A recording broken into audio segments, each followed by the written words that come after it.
Now, in other world news, today marks 1 month since the 22-year-old Iranian woman Mahsa Amini was arrested in Tehran.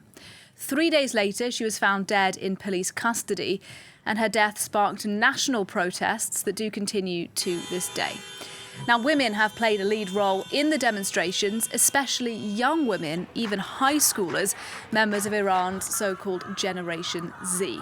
Well, joining me now is Ershad Alijani from France 24's Observer's Desk, who's been looking into all of this for us. Ershad, just how engaged are young people, Generation Z, in these protests?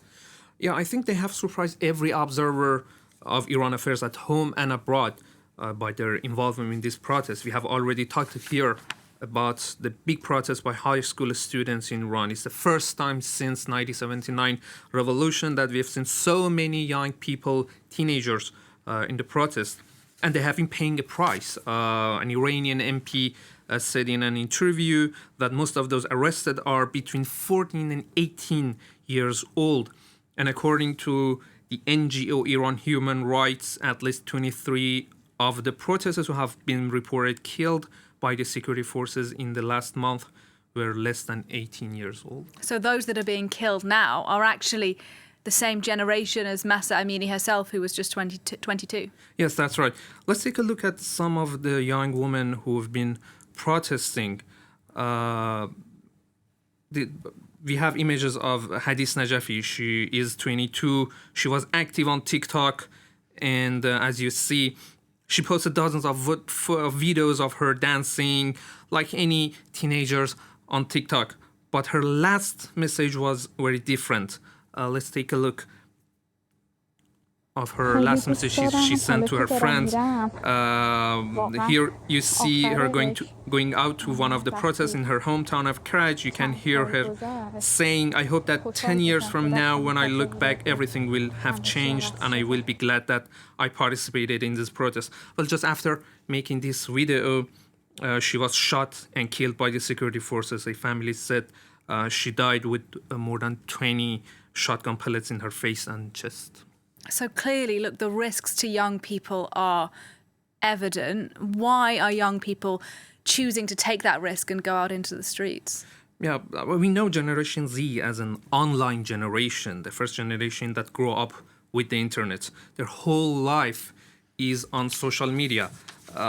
Let's take a look at another teenager. Her name is Nika Shakarami. Take a look at her. She does not wear hijab.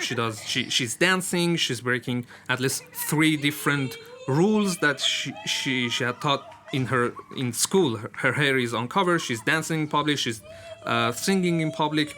Her whole lifestyle is the opposite of the Islamic rules that she had to learn in school and then follow on the street. She joined the protesters too. We have images of that. There's a video online that shows her burning her headscarf.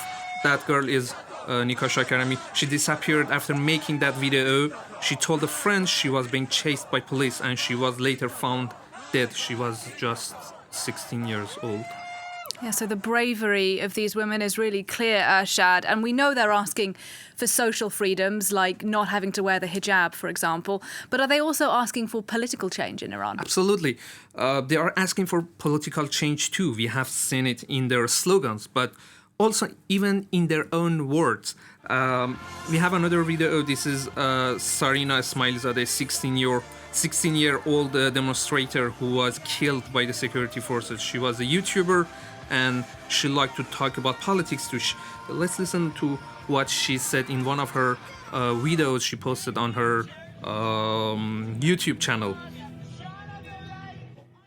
Yeah, she's saying everything is bad here in Iran. The economic situation is very difficult. We are not the generation of 20 years ago. We see poor people dying of hunger in Africa, but we also see people living a good life. And since human nature is perfectionist, we too want a better life. It's a 12-minute video of a political insight and political demands.